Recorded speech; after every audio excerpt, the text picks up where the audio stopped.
Welcome, Leigh. Come on in. Come on in, you. Get yourself in here. Sit down. Let's have a little chat, shall we? I'm so excited. The war at home. This is another jam-packed episode of Queer Gals Watch the West Wing. Welcome back, listeners. Oh my goodness. I'm so thrilled to be here. I have to say, I must say, wow.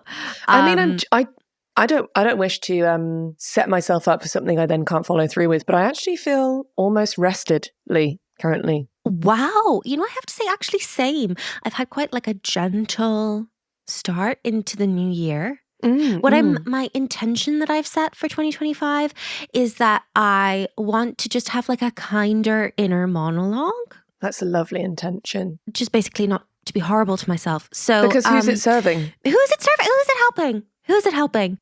Do you have any intentions, Fi?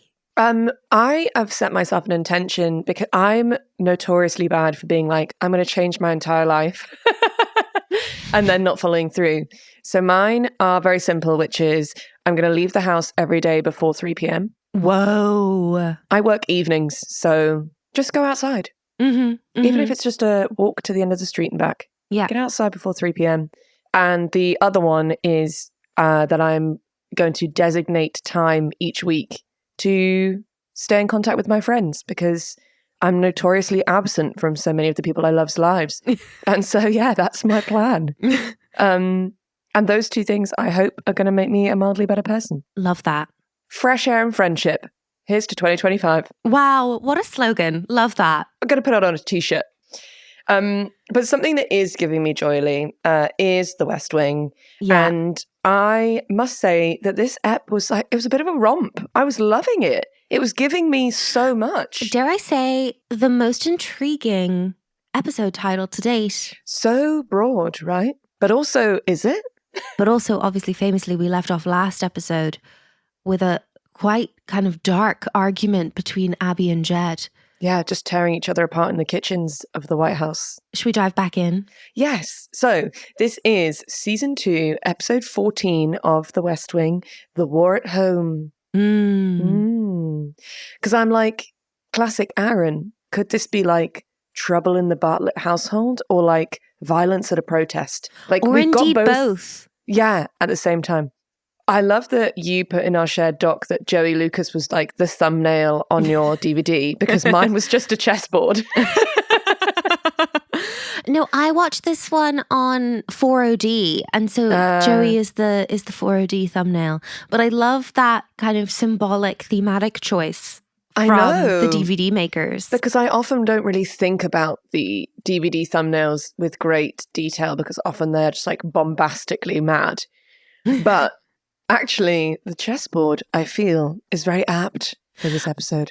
Incidentally, I do think quite a few of our American listeners are like quite deeply panicked about The West Wing leaving HBO Max. And I will just say, DVD players do not cost what they once did. No. And DVDs are like now £2. So I would really highly recommend investing in a DVD box set. You can get a DVD player for, I think mine cost less than £30. And if we rolled back to 2007, when my family bought a DVD player, the costly was astronomical.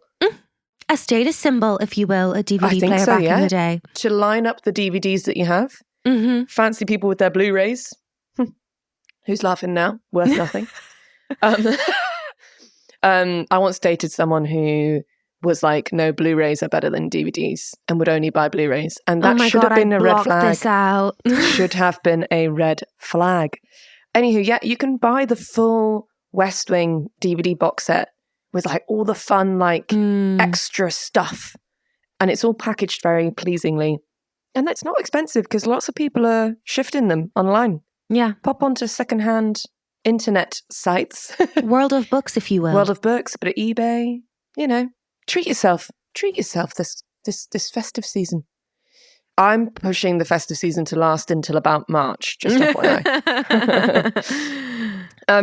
So going back to the episode, the other thing I'm enjoying with our previously on is that we're clearly going back to this DEA agent storyline with our hostages in Colombia.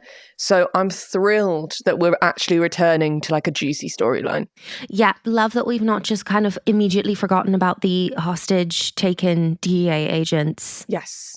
And Leigh, we open the ep with just a cheeky cig. We love a cheeky cig from Bartlet. Just like Jed Bartlet smoking a cigarette outside the Oval Office. It's my favourite Jed energy. He also says to Leo, I only smoke one cigarette in the morning and one cigarette in the evening. And I think the 2 cig a day rule is absolutely gorgeous. And I stand by him. I think, why quit when you can just bookend your day, I mean, he probably should because of all the many medical health issues Smoking he has. kills. Yeah. Yes. Do not do it. Give up. But when one is president of the United States, I can understand needing that little release. Do you know what I mean? And I fully support a little flaw in the armor, a little chink in the armor. I think we need it from Jed Bartlet because he can be a very holier than thou character. Yeah. So like I'm kind of here for him having a vice. Absolutely. Absolutely. I was dead at him saying I'm not allowed to smoke inside anymore. With reference to the potential burning of a priceless antique. Yeah.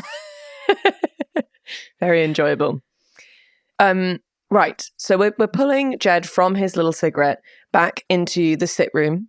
We're back with the big generals, the kind of army pals, if you will.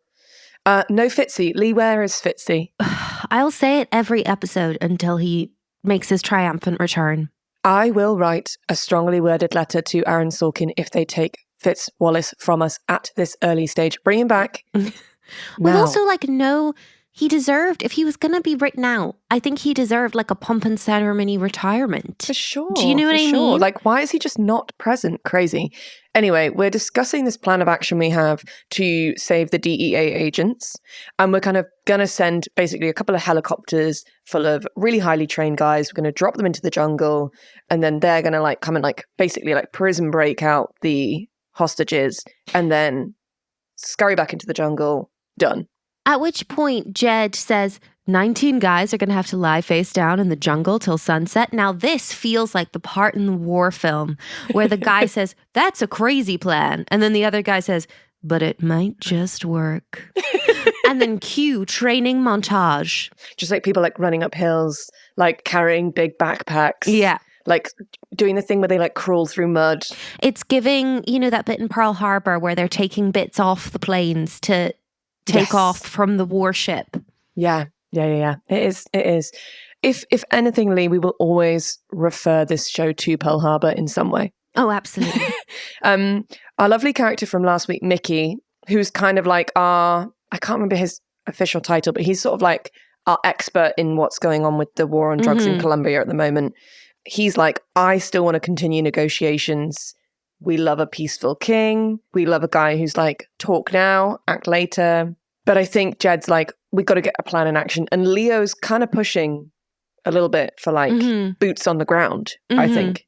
And Mickey's I think it will give us longer if we help out with negotiations. And then Jed says a really interesting thing where he says, will it give us longer or will it just feel longer? And honestly, I feel like this is a kind of an argument that we can all learn from. Obviously in this scenario, they're talking about the lifespan of hostages and their personal safety, but we could assign this to knowing when you should break up with someone. Ooh. Is it going to give our relationship longer or is our relationship going to feel longer? Oh my God, Fee, coming at me on a Sunday morning. Jesus Christ.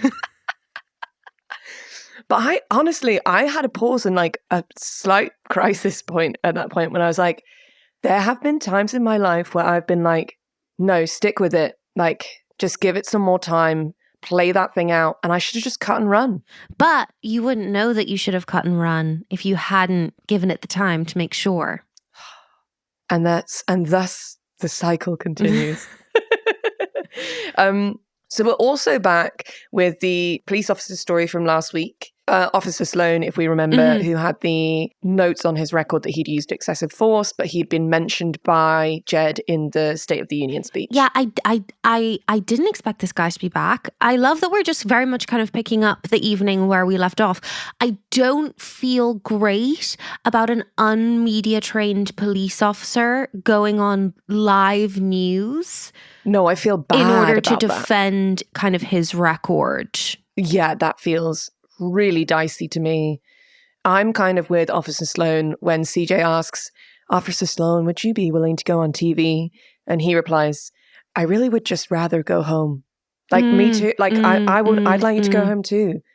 I also just didn't think that we would be coming back to this story. No. But actually it's very interesting because I think a lot of what happens in this episode is us looking at like the actual impact of Jed's State of the Union. And like, in terms of his campaign for re-election starting, like the Aaron Burr of it all and like, what is he standing for? Yes. No, and I think it's really interesting to be like, okay, we've had the episode that's been the lead up to the State of the Union. And now we're purely going to have an episode that's kind of dealing with the fallout, but while other crises are also coming up. In this sort of section of the episode, we also see the conclusion of the hellish episode of Capital Beat, which caused Leigh and I so much anxiety last week. Mark, the host, runs through all the people that he spoke to. Do you know who's not on that list, Leigh? Ainsley fucking Hayes. Ridiculous, yeah. How dare you, Mark? She literally just said, that was a really big night for me. Outrageous. Rude. So CJ goes to Mark as he kind of comes off air and he's like, you had me wait. Why were you having me wait? And she was like, I've got this juicy thing for you. I think you should interview Officer Sloan tomorrow. And honestly, it feels like Mark would do anything for CJ. Yeah. She like kind of is like, well, you waited, so. Yeah, he basically goes like, oh, is anybody else going to get this interview? And she's like, no, it's going to be an exclusive. And then he's like, why? And then she's like, because you waited 40 minutes. God, she's hot when she enforces boundaries. The thing that I love is that, and we picked up on it so much, as the kind of misogyny that CJ has to battle through on day to day. And I do kind of love that in the time period that she is existing in, there's only so much fighting against that she can do without just like literal, the millennium misogyny kind of getting at her and calling her like bossy or difficult. So she plays on the fact that everyone's like, the lovely CJ Craig. She's like, well, maybe I will be lovely then to get what I want. And even the most toxic, macho, ego men are like, tell me I'm good, CJ. Tell me I'm a good boy. Tell me I'm a good boy. And I love that. And honestly, if CJ Craig asked me to do anything, I would. She's using the momentum. She's not fighting against it and wasting energy. Stunning, stunning. We cut away to Toby Ziegler, his head in his hand, smoking a cigar. So a very different energy. What we find out is that someone wants a meeting with Sam and Toby because of what was in the State of the Union speech. And it's a liberal senator from North Dakota. I'm obsessed with Toby absolutely coming for North Dakota by saying he's not the president of the United States. He's a junior senator from North Dakota where nobody lives because it's too cold and they don't have a major sports franchise. I love this for Toby because I often forget that Toby loves sports. I know, yeah. He's a passionate sportsman, you know? Also, dear listener, can we mention me on Toby's first appearance in this episode? I put up on our Instagram, dear listener, in case you're not following us, I put up like a 2024 recap post for the pod, in which I also obviously congratulated Fi on her nuptials this year and put one of Fi's wedding photos up. And one of you commented on it saying, is it just me or does Fi's partner look like a young Toby Ziegler? And when I say I died, oh my God, I was screaming. Because also like the personality is not that far away either. Honestly, there's a lot of overlap in energy and hairline. And beard. Yeah, for sure, yeah. I don't hate it. I don't hate it at all. In fact, I'm going to lean into it. So thank you to whoever made that comment because I was obsessed. And also I love the fact that we now have like a reference point for my partner, which is something that he absolutely will in no way understand. Stunning. So what we kind of conclude with this conversation between Sam and Toby is that Sam's like, you got to do this meeting. Mm-hmm. These are the reasons why. Mm-hmm. I think you should do it. I know you don't want to because you think it's silly and you don't like North Dakota. But like, again, let's not fight the momentum. Let's use it. Now, a huge moment for Sam Seaborn. Yeah. Is this the first time he has ever won an argument with Toby? I think so. And proud of you, hon. Big day. I feel like an auntie at his confirmation. He's a grown-up boy. I honestly was like, I think this is growth from Toby. I think this is him learning that like trust is so important to Sam post drop-in. And I don't know, like I felt weirdly emotional. Yeah. I felt like I was at his graduation day watching him cross the stage, you know? Although I will say, organizing a 7:30 a.m. meeting for your boss is a little bit passive aggressive. I think the words he used in the shared doc were cruel and unusual. And I'm with you, especially like the morning after the State of the Union speech. Yeah, crazy. Like not an opportunity to enjoy a couple of scotches. Toby, you got to go home, get your head down. You need to be at a meeting at 7:30 a.m. I am not cut out for that life. As we've heard from me being like, I need to leave the house before 3 p.m. It's not the way that I work. I need my morning rituals. I can't hustle pre 9 a.m. I simply cannot and will not hustle before 9 a.m. I will say just a quick moment of conjecture for CJ reading to Toby about what the Washington Post said about the State of the Union. Sleek, challenging, and oftentimes witty. Not unlike myself. Icon. What an icon. Toby then confirms with CJ that he thinks the Officer Sloan interview is going to go really badly. And I agree. I just think the optics are bad and I worry. Meanwhile, back at the phone banks, the power is still off. I predict Josh is going to be insufferable waiting for the electricity to get back on. And if Josh is being insufferable, that probably means that Donna is being deranged. Yeah. She leads with, Josh, can I tell you something about women? If I had a dime for every time I've said this to a straight man. Yeah, Donna's very much kind of continuing her wild descent into self-destruction here. But she is correct. He is missing the signs. Yes. But from her. From herself. Leigh, I would love to discuss with you the concept that Donna raises here when she says that we like to be wooed. I will say that when I personally am being wooed, I am kind of like a piece of jelly on the floor, but have to kind of maintain my cool. That is assuming that the wooing is from someone who I wish to be doing the wooing. Yeah. If you like someone and they show a bit of effort, honestly, the bar should not be that low. No. Alas, it is. Then Josh's response to all of this is just, you're fired. Firing as a flirtation tactic, discuss. Honestly, yeah. I'm sorry. He doesn't know what he wants, but he must somehow know that he's flirting, right? And I raise this, Feely. I proffer you this. If Josh was a gal, I think he would be the sort of gal who would sit on the laps of all of his male friends, but tell his boyfriend not to worry about it. Whoa. Whoa. You've really unlocked something. Josh is a pick-me. Josh is a pick-me.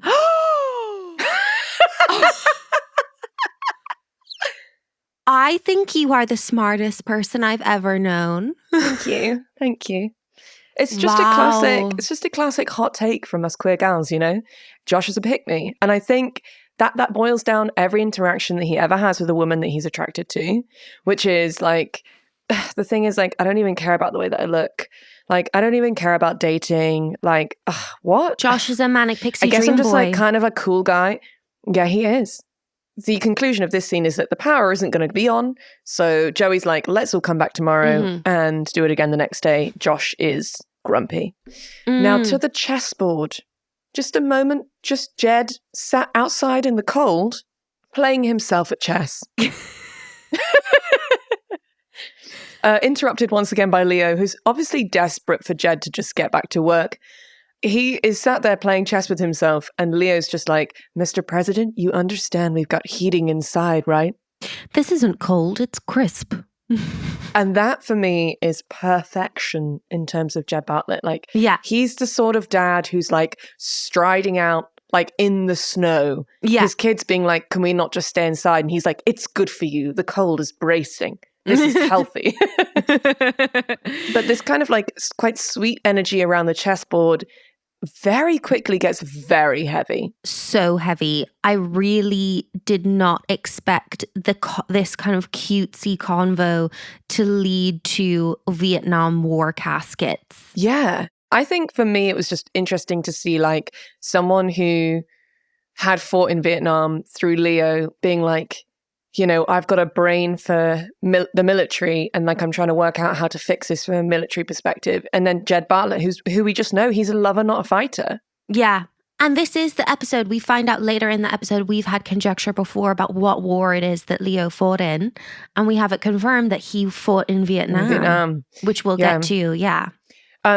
I'm going to move on to Wednesday morning. Do it. Yes. And just Mrs. Landingham and Charlie back on our screens. Oh my God, their budding friendship is so adorable. It really warms the cockles of my black heart. Yeah. They open with just like Charlie striding into their little office space going, I'm a mystery solver. And Mrs. Landingham going, that's wonderful, sweetie. And then she just like passes him her bag and he like holds it while she takes her coat off and hangs it up. Oh, like that's so their little ritual. cute. But like they do it like, it's not like he's like, oh, can I hold your bag? It's like, that's what they do every morning.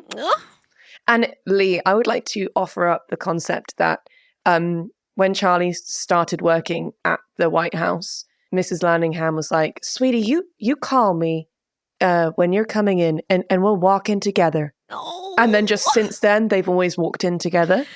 I do feel like, obviously, Dolores having lost her sons in Vietnam and Charlie having lost his mother, there's like a kindredness happening there in that they're both kind of like filling a hole in each other's lives slightly. Yeah. So we're just going to bench that. Yeah. And just let it blossom, I think.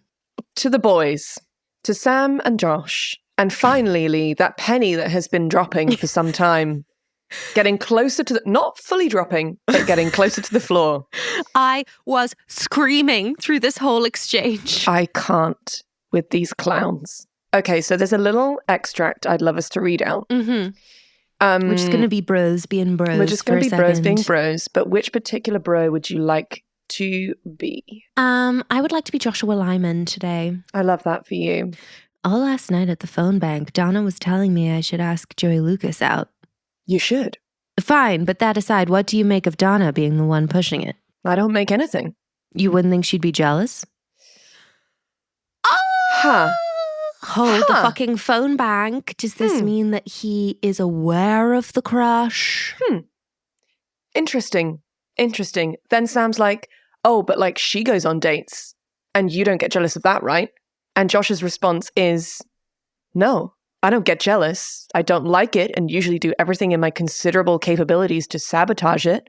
And then Sam just like without hesitation says, yes. As though this is like an unspoken understanding that they've had for some time, that Josh sabotages Donna's love life as just a matter of course. Absolutely ended me. Then Josh goes on to say, which is why it's curious that Donna would do nothing to discourage and in fact do everything to encourage a date with Joey Lucas, who is quite frankly a very attractive woman.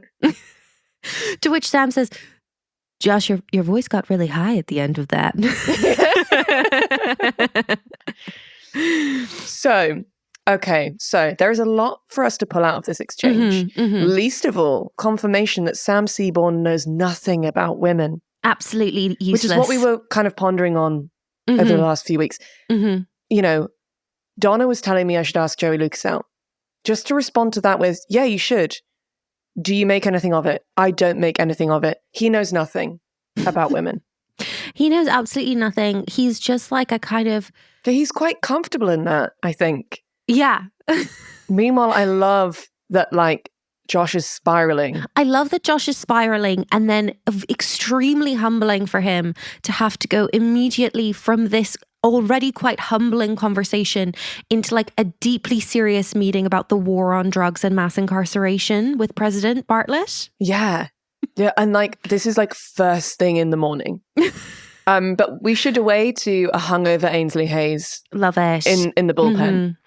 But just before we get into that, just Bonnie once again in pale blue. Please, Bonnie, with the pale blue ribbed sweater, then with the pale blue skirt suit, like with a 3/4 length sleeve. Crazy. You've also put in the shared doc that Ainsley once again has a bridal updo, and I couldn't agree more. Yeah. I think we're obviously, like, it's not necessarily realistic that CJ is going to have like a full perfect blowout every day. But she has a haircut which is low maintenance, in my opinion. Yeah. And now, this is the conjecture I have about Ainsley's hair. I buy into the fact that Ainsley Hayes is one of those insane women that will like get up an hour early to like do a hairdo. Yeah. And when she has like a half up twist or like, you know, kind of pin back on the side, I'm like, yeah, I totally believe that. You've like given yourself a blow dry and then pinned it back on the sides. She was just a girl that knew what to do with her hair from a young age. Yeah. And I feel like I've never known what to do with my hair. But there are people I know who just are like, yeah, this is like, you can like plait and French braid. Like Leigh is an amazing braider. I cannot do those things. Dear listener, that was because my main mode of flirting as a closeted gal in my teenage years was very much kind of French plaiting girls' hair in biology. I love that for you. Honestly, that's like deeply emotional. Like I could cry thinking about that. Poor baby Leigh. Anyway. But yeah, the full bridal bun feels a step beyond the realms of credulity. I think her coming into this hungover, but with an amazing hairdo, actually reads perfectly for me. That she's like woken up so anxious after Bartlet, like walking in on her, like singing, drinking a horrible drink in a bathrobe, that she's like just been awake all night and has just been like, well, I guess I'll just spend an hour and a half doing my hair. I will then say Ainsley Hayes is you on a hangover. Ainsley Hayes is Fiona Kingwell with a hangover. When she says, and I'm still scared to meet him, but I'll overcome that in order to erase the humiliation that I have brought upon myself and my father. So many flashbacks of a hungover Fiona. Look, I like to, like Ainsley, give a full narrative to a hangover. I like to give them a sense of intensity and drama. I'm also mentally unwell. I do also then love, and I will be using this on you in the future, from Sam Seaborn, you're just in your own little Euripides play over there, aren't you?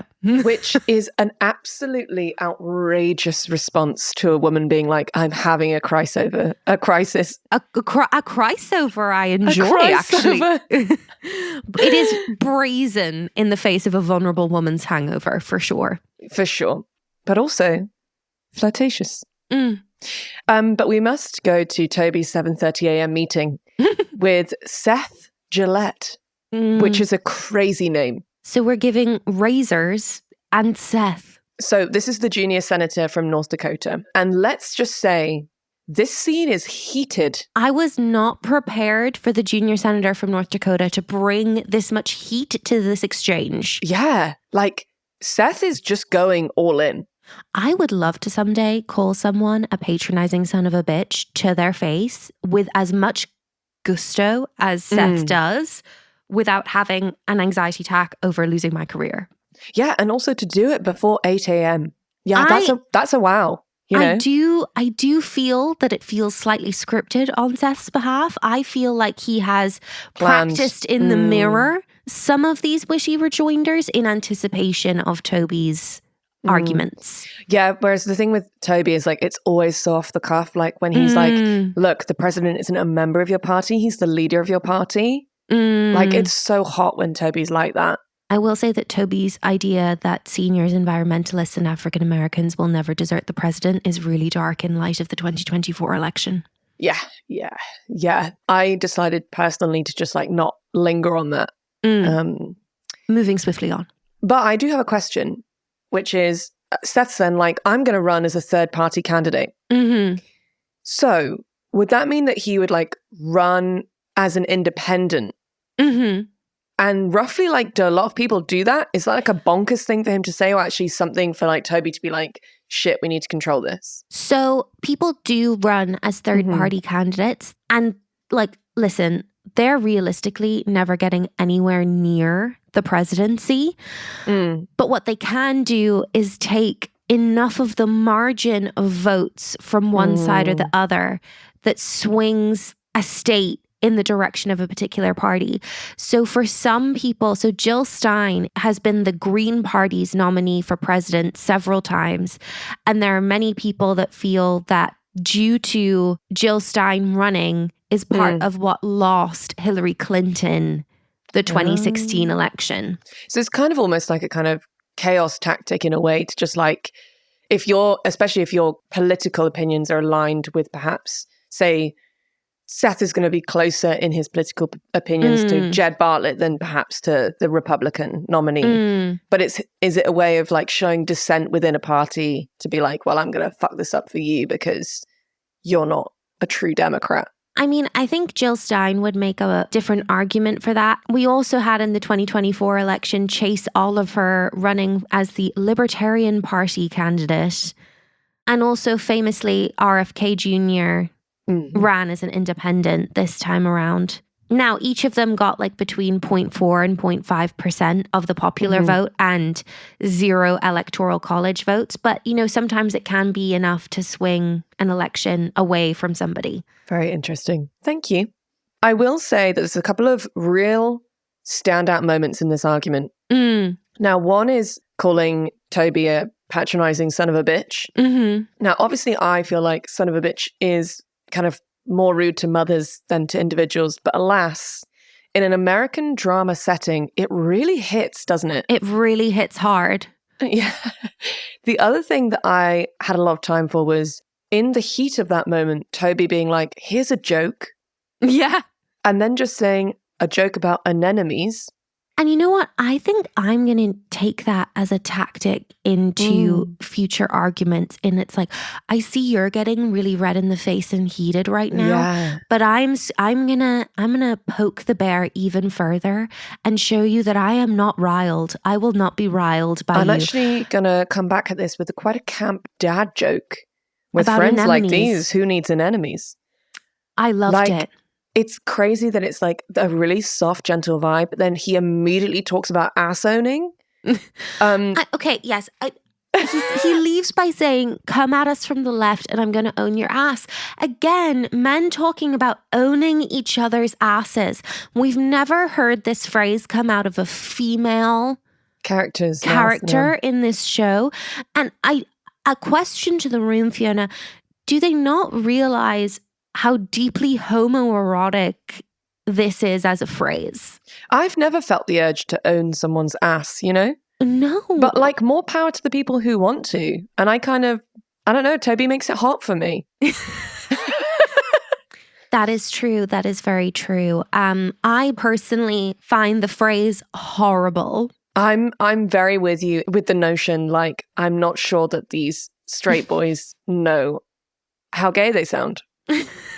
And I kind of love that. Why is owning my ass something that you would like? Why is it so important to you? Maybe take some time to think about that. And why just my ass, you know? Should we have a bit of a Jed Abby showdown? Oh Take my 2. God, please. Jed goes to see Abby, who she's packing for a trip. And I would like to raise this, Leigh. Do you think they slept in the same bed last night? I think they did, but in a passive-aggressive fashion. Oh my God. You know, when someone's mad at you and sleeps next to you in the bed like a corpse, just like fully like no movement whatsoever. There has never been more space between you. Yeah. Yep. Couldn't possibly connect with that. That's never happened to me. A moment of conjecture for Charlie being a lovely young man, which is that he goes to Abby and if you might remember last week, we had a lot of chat around a check that Abby had written that Jed didn't know about, which was to a lady who's living in a woman's shelter. And the lady didn't cash the check because she wanted to keep it as like a symbolic thing. And so Charlie goes up to Abby and is like, can I withdraw that $500 in cash and go to the women's shelter and give it to her? And it's like his own idea that he's come up with. He's a fine young man. He's such a lovely young man. Cue Jed entering, shouting I can do two things at once, and Abby responding saying no.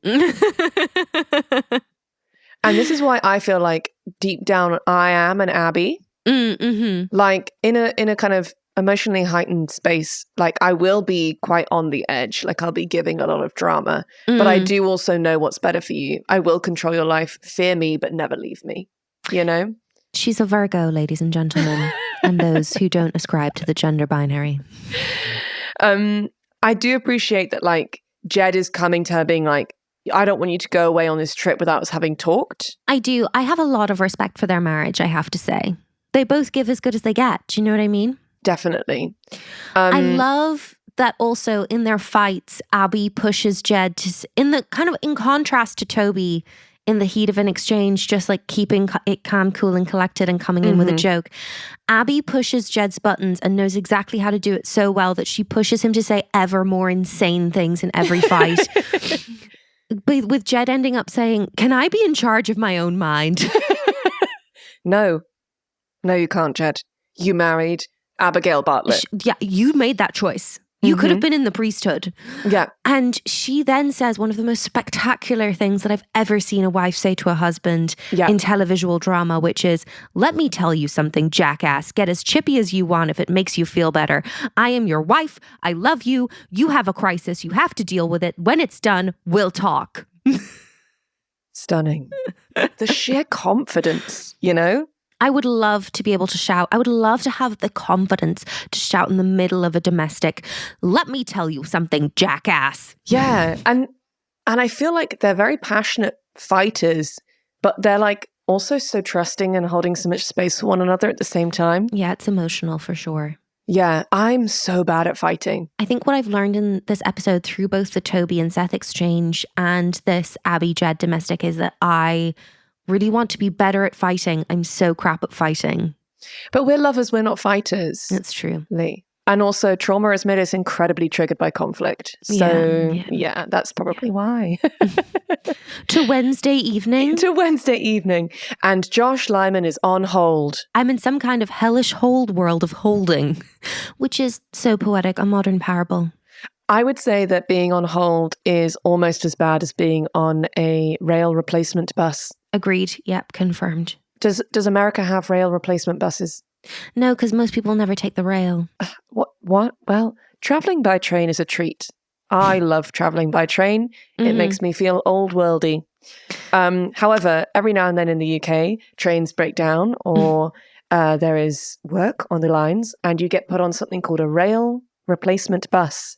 And that is just purgatory, where time stands still and life becomes meaningless. Yeah, and you inevitably arrive at your destination like 6 hours later than you intended to. Like, just awful. Just horrible. In the words of Alanis Morissette, I think it's kind of the American equivalent would be a traffic jam when you're already late. Yes. Yeah. Yes. Agreed. Should we talk about Donna? Donna looks especially hot. Has she somehow been styled differently? Something about her hair. Maybe it's in the performance from Janelle Maloney. But there's just something I can't quite discern that feels different. I think that the more I watch the show, the more I think the wardrobe department is absolute genius. It's a subtle change, but it is a change, Leigh. I think you're right. They're just doing great work. So we get down to the kind of brass tacks on this, which is the reason why Josh is being so intense about getting these polling numbers is because in the State of the Union, they outlined a kind of crime package. And basically, he wants to get the numbers from certain districts about how they feel about that crime package in order to potentially implement some new kind of gun laws. And this makes a lot of sense for him as a victim of gun crime. And so I appreciated that moment for us to like kind of come back to a lot of the stuff that was raised in Noel and like Josh's journey of recovery from that incident and the fact that he's like, no, I want to make active change. Yeah. And the reason why I'm being nuts is because I really want to feel like I can do something. And then we have some more insane conversation. Would you like to be Josh again? And I'll be Donna? I'll maintain my role of Josh. Okay. Why are you trying to fix me up with Joey Lucas? I think you'd make a nice couple. Fine. If you got married, you wouldn't have to get your towels remonogrammed. Sure, Donna, you haven't thought about this at all. Donna's thought about this in her spare time. Why do I feel like this whole pushing of Joey Lucas onto Josh as a strategy that has been workshopped by the gals. The flat share? Yeah. And they're like, this is the last, like, you're going to do this and then we're going to leave it. Because at the end of this, he's either going to be with you or he's going to be with Joey, and that is closure. Yeah.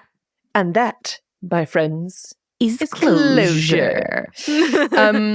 So some conjecture for Galdem everywhere is that we move away from Donna and Josh because Ainsley is going to get reintroduced to the president. Yeah. Sam's offered her like a re-go. She passes CJ in the hall and CJ's like, how you doing, Ainsley? And she just, without a stammer, looks CJ dead in the eye and says, my mouth is dry, my hands are moist, and I have to pee. What a woman-to-woman moment from CJ and Ainsley. I love the way that CJ simply takes this in stride.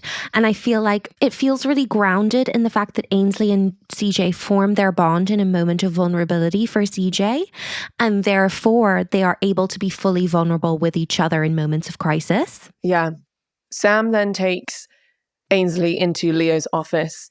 And this is where I'm completely convinced. Not that I needed convincing, but that Emily Proctor is a comic genius. Absolutely, yeah. Like Leo's like, how are you? And she's like, I'm concerned about peeing on your carpet. And then he looks confused. And then after a moment says, your skirt's on backwards. At which point she walks into a closet. And Sam and Leo are like, why does she go in that closet? I think it's because she thought it was the bathroom. It's obviously not. And then she just stays in the closet. Then Jed enters. She's still in the closet. He's like, where is she? They're like, oh, I think she's in the closet. And when she does finally come out, I loved this, but like she got to have her moment with him. Yeah. And Jed, like, he pokes fun at her a little bit, but then he like puts his hand on her shoulder and he's like, I'm sure your father's very proud of you. And like, we're really glad to have you here. And you can see how much it means to her performance. Like you can see her being like, this is the president. This is crazy. And I think, to be honest, because we're always with Jed, I feel like we kind of forget about how insane it would be to meet him if he worked in the West Wing. Like, and how many people work there? And like, actually, access to the president is like limited to so few people. So for him to like have a chat with you, you know? Yeah, to have like a one-to-one moment, I think is so special. I feel like I'm reading a lot of West Wing biographies at the moment.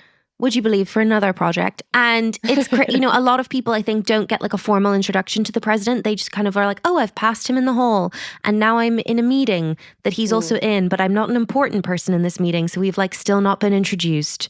Yeah.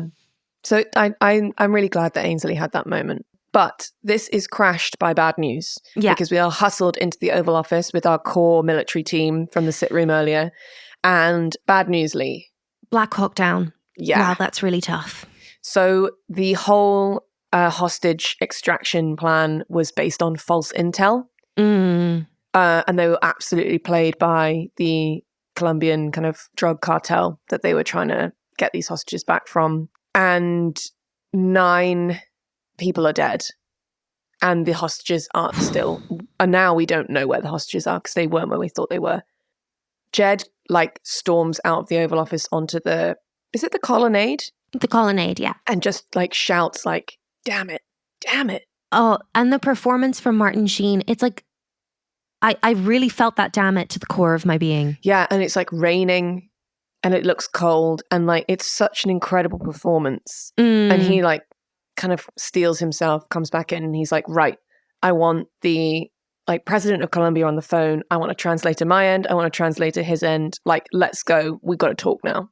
Again, it's giving Emma Thompson smoothing the bed cover and going back out to get the kids ready for the nativity. Yeah.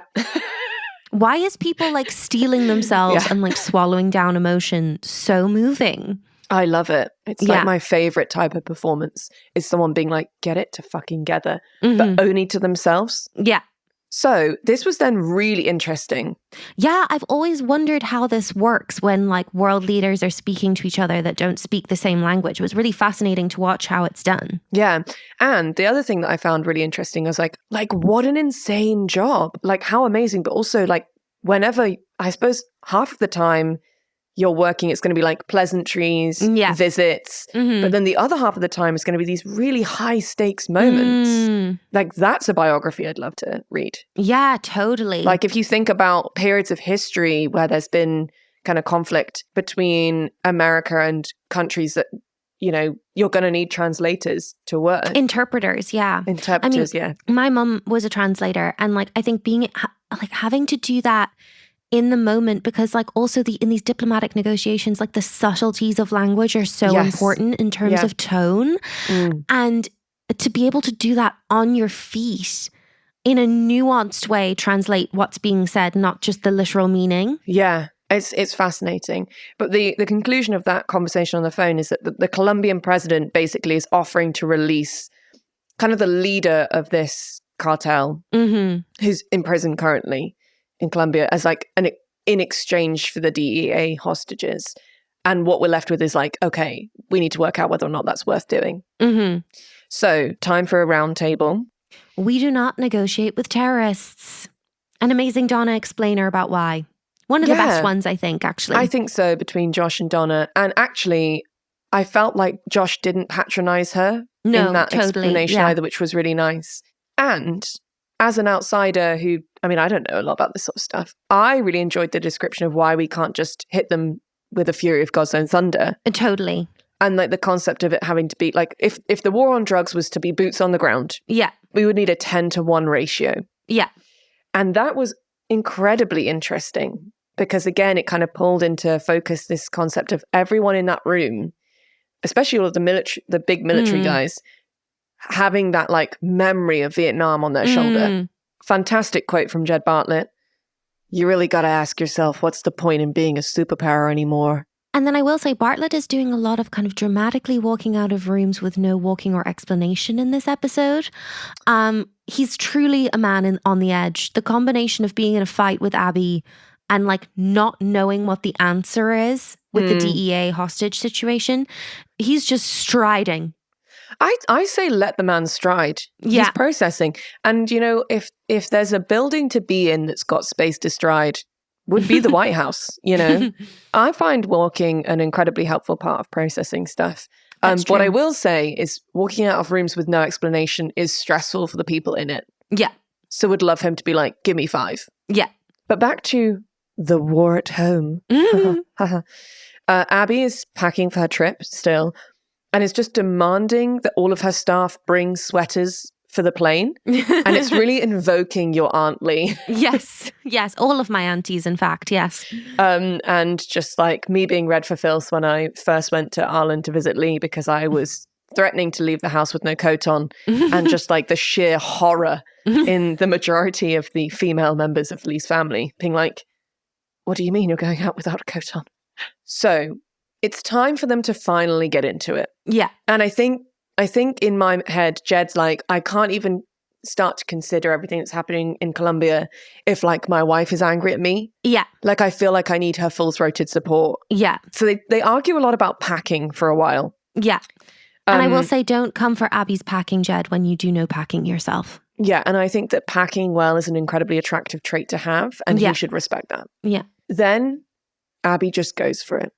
I didn't think her fear over Jed's health was where this argument was going. Neither did I. And I found it incredibly moving. So she says, do you have any idea how good of a doctor I am? And I can't tell you why. When she's talking about his MS. So I thought it was like they'd had a deal that like he would do 1 term as president and then essentially they would kind of get their lives back. And maybe she could go back to her career. She could go back to her career. But what she's saying is, we kind of know that you're sort of on borrowed time because we don't understand the disease that you have. Yeah. And like things could happen at any time. And it was so moving to have like a wife say that to her husband, but also a doctor say that to her husband, that she's like, I can't tell you what's going to happen to you. And that terrifies me. Yeah. And the last thing I want is for all of those things, like the hardest things we're going to go through as a couple, to be happening whilst you're the president of the United States. Yeah. And then she's like, I'm going to go on my trip. And Jed's like, okay. And it's like not resolved. No. she says, I love you, and he says, I love you back. But they don't like kiss goodbye or touch. They're like either enter the room. So tough. But to other tough news, the polls are in, and it's not what Josh wanted. So Josh, Joey, obviously Kenny, and Donna are all like going through these numbers. It's 2 a.m.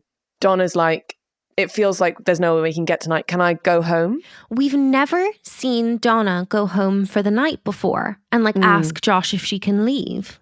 So in my head, that's because I think she always wants it to be her and Josh at the end of the day, like walking out together. But I think she knows that with Joey there, that's not going to happen. I think yet again, you are a genius. Yes. I hadn't even thought through that psychology, but yes, absolutely. Joey Lucas then absolutely killed me. Yeah. Donna leaves and Josh is like, oh, like the numbers are crap. And Joey's like, you don't know that the numbers are crap. And he's like, yeah, I've read them. And she's like, my job is understanding numbers. Like, respectfully, I know more than you. And she's like, numbers lie. And then as a way of describing the kind of polling data that's come back about gun control, she uses the analogy of Donna Moss fancying Josh Lyman. And I lost my mind.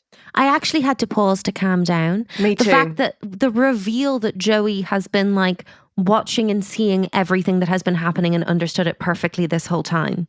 But she says it in such a respectful way that she's not like, oh my God, how embarrassing for Donna. She's like, don't you see? Donna has realized that she has feelings for you and she doesn't know what to do with them. And it's kind of up to you now to decide how you feel about that. Yeah. She doesn't bring herself into it. She doesn't acknowledge in any way anything that's been going on between her and Josh. She's like, I'm giving you the facts that you already know. Yeah. Which is that you can see that Donna has changed her behavior. What are you going to do about it?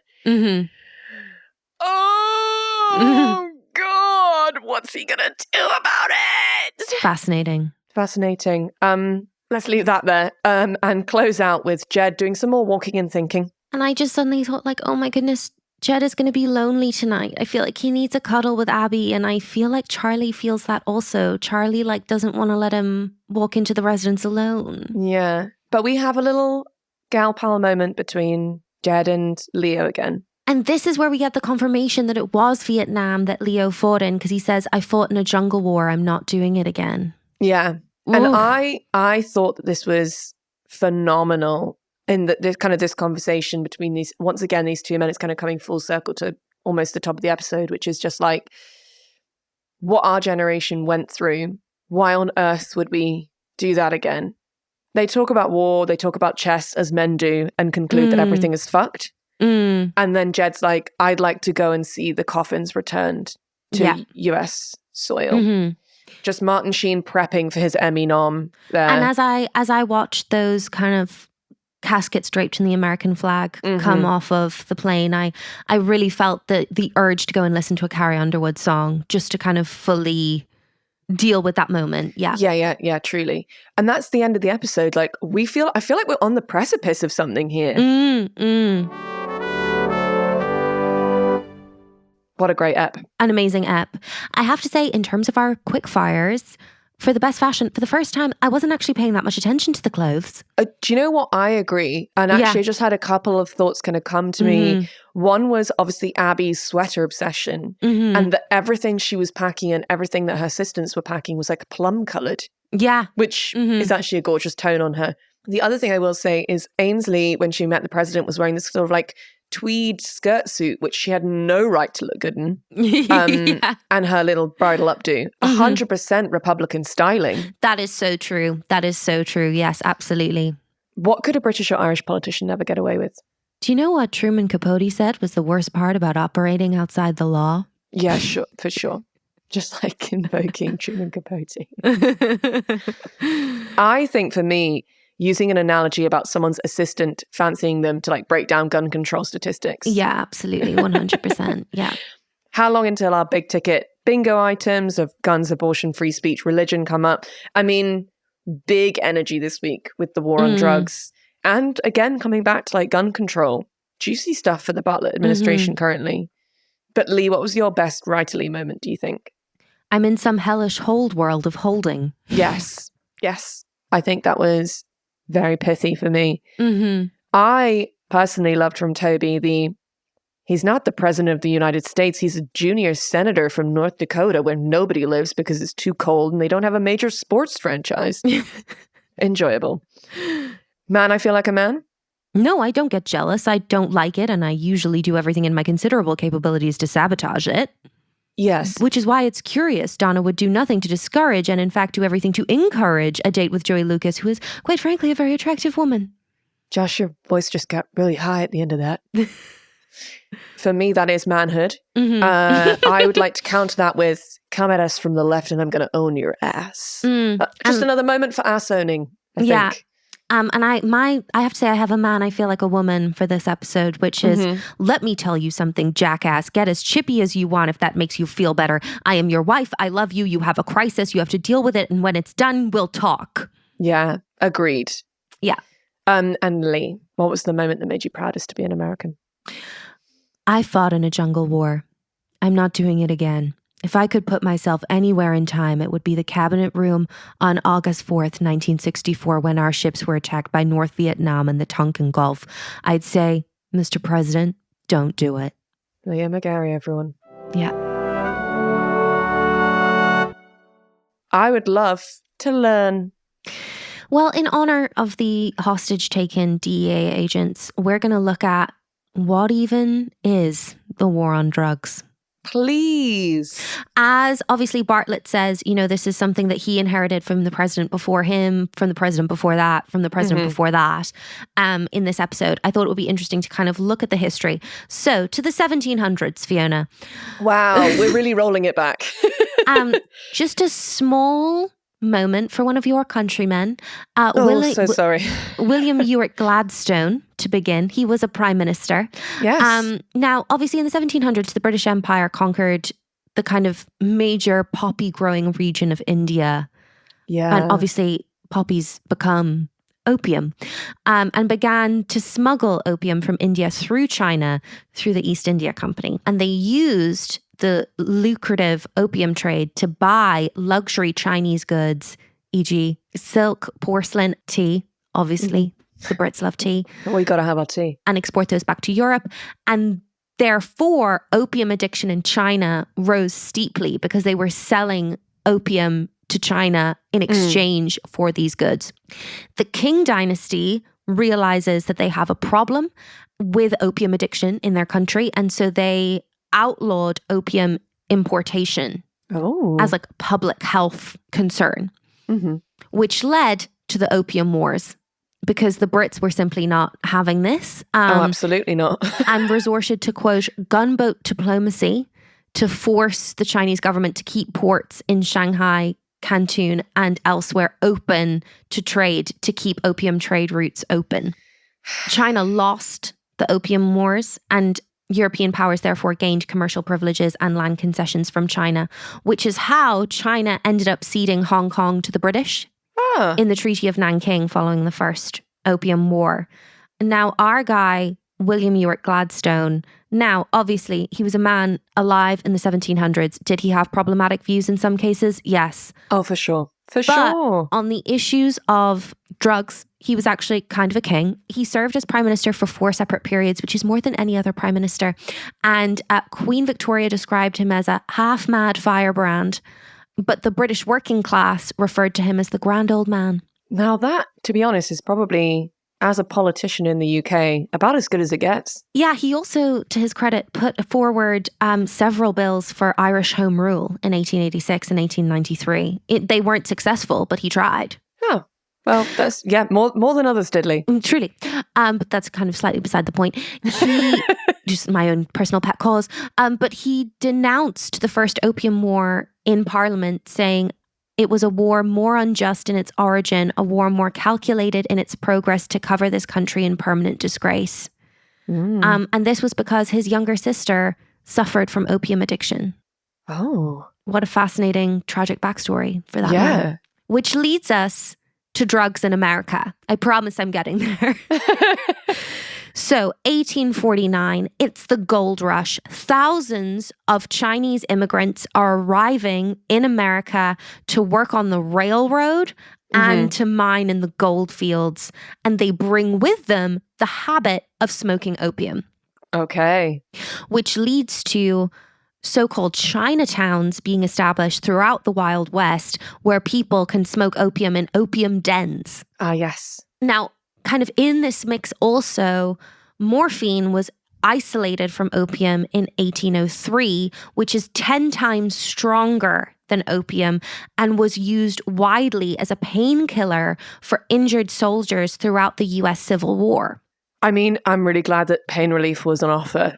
Absolutely. But the downside of that was Is around morphine addiction. 400,000 soldiers became addicted to morphine. Oh, God. So by the 1870s, opium smoking is a really popular habit among Americans.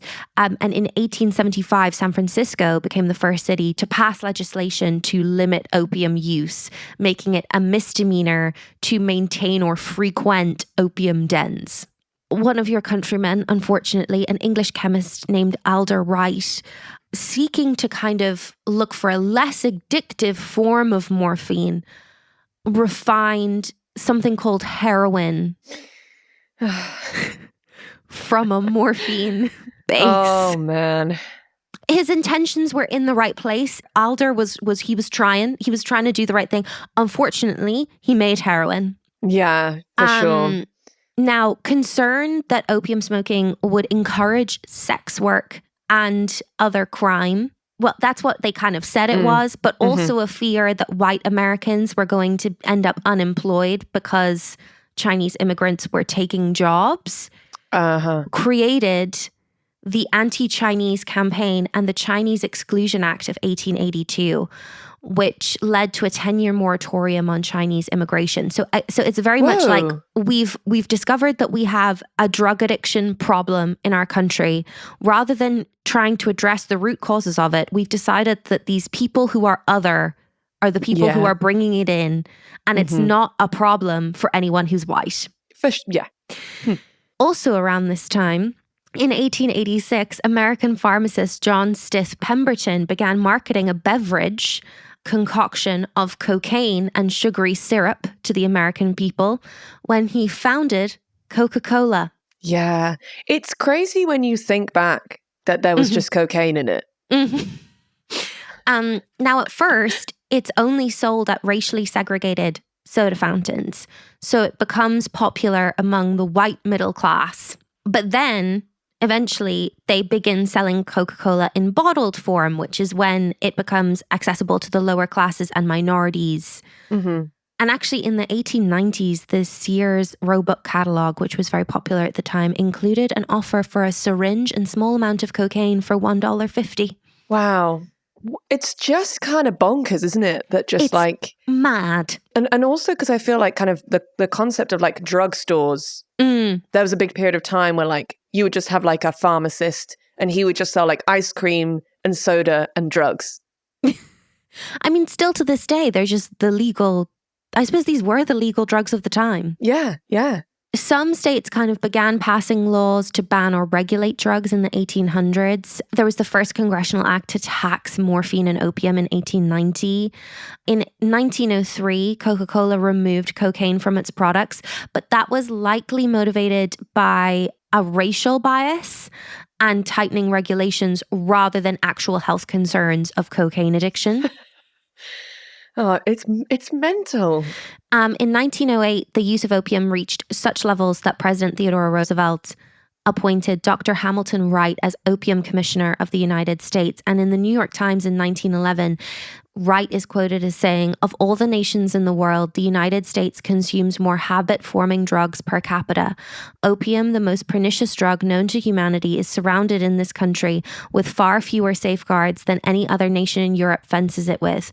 China now regards it with much greater care than we do. Japan preserves her people from it far more intelligently than we do ours. Who can buy it in almost any form in every 10th one of our drugstores?"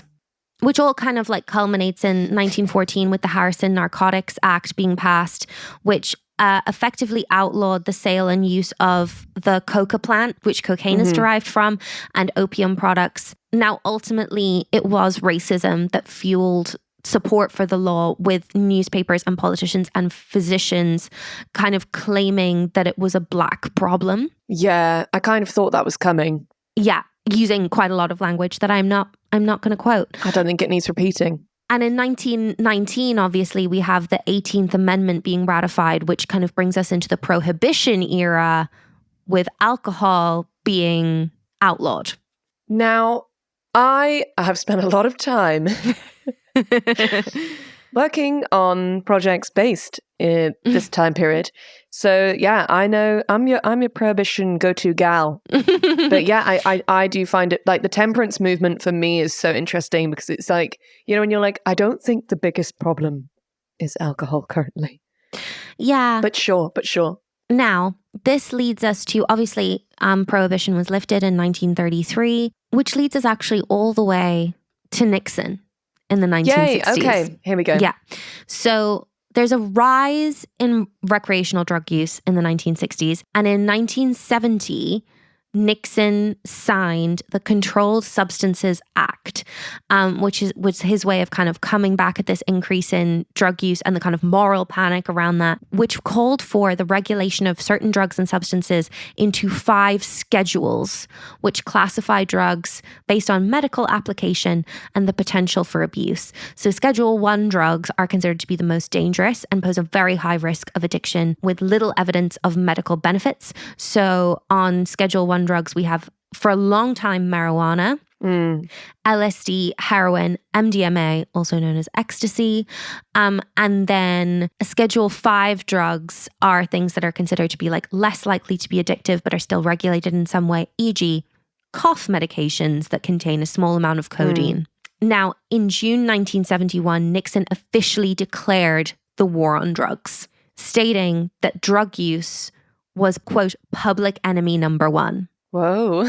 So intense. Very, very intense. Now, Nixon puts in place like really strict measures. So he's the guy who brings in mandatory prison sentencing for drug crimes. Yeah. And also created the Special Action Office for Drug Abuse Prevention, which is headed by Dr. Jerome Jaffe, which went on to create the Drug Enforcement Administration, or the DEA. In 1973, which is a special police force targeting illegal drug use and smuggling into the United States. The DEA was given 1,470 special agents and a budget of $75 million. Today, the agency has nearly 5,000 agents and a budget of $2 billion. That's huge, isn't it? Now, in a 1994 interview, President Nixon's domestic policy chief, John Ehrlichman, basically said that the war on drugs did have ulterior motives, mainly as a way of getting Nixon his second term. Ehrlichman basically said, and I can't believe that he said this out loud, said that the Nixon campaign had 2 enemies, the anti-war left and Black people. He actually said this. Like in an interview? In a published interview that you can read. Whoa. And this is a quote. I'm quoting him now. "We knew we couldn't make it illegal to be either against the war or Black, but by getting the public to associate the hippies with marijuana and Blacks with heroin, and then criminalizing both heavily, we could disrupt those communities. We could arrest their leaders, raid their homes, break up their meetings, and vilify them night after night on the evening news. Did we know we were lying about the drugs? Of course we did." Oh my God. It's horrifying. It's like dystopian shit. Do you know what I mean? I just think it's like so shocking when people are like, oh yeah, no, we fully knew that it was incredibly bad what we were doing, but like we wanted power, so we did it. It's but so brazen. Like, did you think criminalizing Black people wasn't bad? Like, yeah, because that's what you're admitting to. Yeah. Which again, you're like, are you aware of what you're saying? It's wild. It's crazy. Now, we have a brief hiatus for the war on drugs kind of later in the 70s because Jimmy Carter is elected in 1977 and he actually ran on a political campaign to decriminalize marijuana. Hey, peace and love. Now, around this time, according to the DEA, the price of illegal cocaine dropped like almost 80% during the late 1970s because so much of the white powder flooded the US market. So the dealers were looking for a new way to sell and made crack cocaine. Ah, so that's the kind of origin of crack cocaine. That's really interesting. So the first crack house was discovered in Miami in 1982. The DEA thought it was a localized phenomenon. But by 1983, crack had appeared in New York and was soon spreading to other major cities. Now, smoking crack brings a short, intense high and is therefore much more addictive than powdered cocaine, and also a lot cheaper. In 1985, crack sold for about $5 a rock. It's not a lot, isn't it? And it does make you think it's being marketed specifically for a particular population. Demographic of people. Yeah. Which brings us to Reagan. He reinforced and expanded Nixon's war on drugs. So basically the pendulum swings back to Nixon, right? The other way, yeah. In 1984, Nancy obviously launched her Just Say No campaign. Famously. And from 1985 to 1989, the number of regular cocaine users jumped from 4.2 million to 5.8 million people. So is the theory there that because we were talking about drugs more, everyone was like, maybe I should have some? I think what's happening here is that crack has come onto the market. In a big, big way. Also, obviously, the 80s, we've got like a huge recession going on. People are like depressed and sad and unemployed. But also, I feel like in the later 80s, there's like a boom for the upper classes, right? Yeah. Like the Wolf of Wall Street of it all. Yeah. In 1988, a study by the Bureau of Justice Statistics found that crack use was tied to 32% of all homicides and 60% of all drug-related homicides in New York City. That's an unbelievable statistic. So there's like some real moral panic around drugs, basically. And political tensions basically erupted in what the press starts calling the crack epidemic. Now, under Reagan, we have like even more severe penalties for drug-related crimes passing in Congress and led to a massive increase in incarcerations for nonviolent drug crimes. So the instinct at that time was kind of mass incarceration as opposed to like dealing with the social problems which are leading to drug use. 100%. Cool. This is when we established mandatory minimum prison sentences for drug offenses. So even if a judge on a case-by-case basis wants to give someone a lesser sentence or wants to give them probation for nonviolent drug crime, they have to give them a minimum amount of prison time. And were those minimum sentences like kind of state by state? Or was it just a blanket? So what's interesting is the Anti-Drug Abuse Act in 1986, which is what introduced mandatory minimum prison sentences, has been heavily criticized as racist because it was a federal law, so it was a national law, but it allocated longer prison sentences for offenses involving crack cocaine, which was predominantly used by Black Americans, than for powder cocaine, which is predominantly used by kind of middle and upper echelon white people. Right, okay, I see. So for 5 grams of crack, there's an automatic 5-year sentence, whereas you would have to have 500 grams of powder cocaine to get the same sentence. That's insane. So essentially, people of color are being given much higher sentences statistically. Also, people of color are being targeted and arrested on suspicion of drug use at a much higher rate than white people. And basically, this is what leads to mass incarceration, right? So in 1980, 50,000 people were incarcerated for nonviolent drug offenses. In 1997, it was 400,000 people. Again, that's a wild statistic. And Clinton runs as a Democrat in order to get independents and kind of more middle ground Republicans on board. He runs on a tough on crime campaign platform.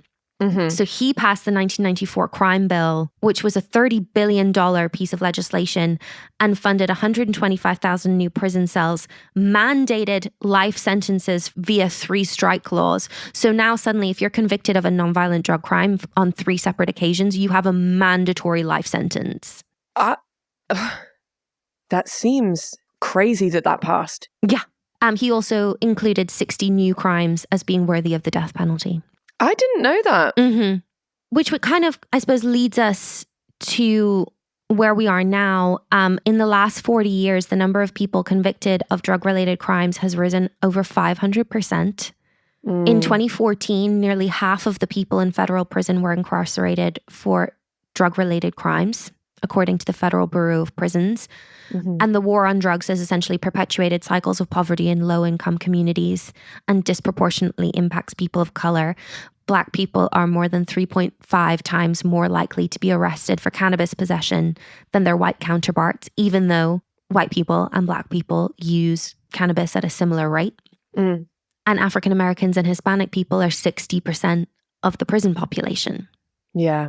Obviously, public support for the war on drugs has waned since The West Wing was making this episode. Mm-hmm. Between 2009 and 2013, 40 states took steps to soften their drug laws, lower penalties, and shorten mandatory minimums. Mm-hmm. In 2010, Congress passed the Fair Sentencing Act, which reduced the discrepancy between crack and powder cocaine offenses from 100 to 1, which was obviously the famous 500 grams of powder cocaine to 5 grams of crack cocaine, to 18 to 1. Still not fair, but at least that's a reasonable amount of ground made. Was that then recognized posthumously to people whose sentence, like...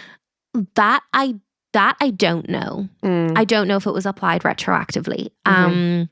And then, of course, we have in the United States an estimated 2.1 million people abusing prescription opiate pain relievers and about 467,000 Americans addicted to heroin. So basically, the war on drugs has been completely ineffective. And there's no statistically significant correlation between harsher drug sentencing and how many people are using drugs in the United States. No. I mean, there's obviously a huge argument that, like, if it's a social issue, if drug use is a social issue prompted by people's personal situations, the threat of prison or a particular sentence isn't going to stop someone from doing that if they're addicted to it. Yeah. I mean, it's something that I don't know a huge amount about, but I have watched a couple of documentaries about, I find fascinating, which is the kind of the epidemic of prescription drug addiction in the US. And like that, I mean, it's terrifying. Terrifying. I mean, that's basically it. You know, the war on drugs has failed. I think that's indisputable from my perspective. And I do feel that the war on drugs is something that new presidents in the future will not be inheriting because so few of the American people now support it. But I do think that there is not enough attention being paid to the fact that the pharmaceuticals of the past are the illegal drugs of today. And therefore, why are we not looking at the pharmaceuticals of today with as much critical analysis of how they, like, ultimately, what is the difference between a pharmaceutical and a harmful drug that is illegal? It's time to see whether it's harmful or not. So the big pharma terrifies me, basically, is my conclusion.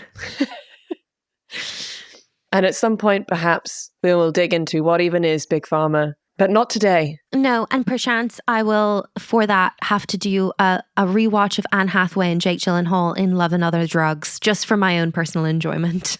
A film that, like, I really hated when I first watched, and then I watched quite recently and was like, you know what, I'm actually quite here for this. Yeah. Leigh, that was really interesting. And I feel like has given me a lot more kind of like frame of reference for like where America was in the year 2000. Yeah. For like why this is such a big storyline. For sure. I'm really interested to see where like Bartlet's administration goes with this, because we have already had in season 1 quite a lot of chat about like mandatory minimums and drug sentencing. So it'll be interesting to see, like, as a kind of democratic fictional leader, like where he decides to take the war on drugs. For sure. Thank you all for listening. Love you guys. We are at Queer Gals Watch on all the socials.